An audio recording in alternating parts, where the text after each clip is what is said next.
大嫂，快喝点粥吧。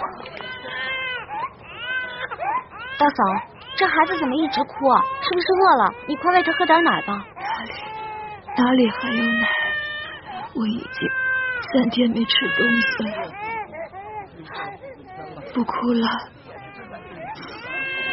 你爹跟哥哥姐姐们都已经饿死了，要不了多久，说不定我们一家子就可以团聚了。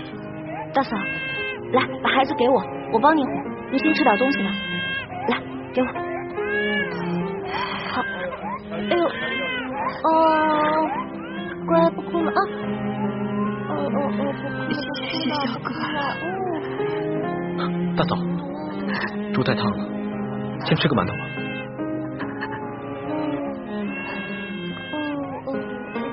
乖了，别哭了。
水干了，上面有人，交钱吧。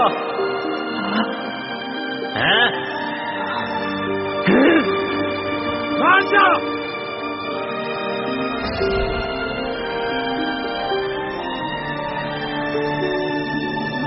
龙珠？什么是龙珠？就是皇上的眼泪，就是您的眼泪啊。说实话，朕自小长大，除了8岁的时候父母双亲轰尸以外，还从来没有掉过眼泪。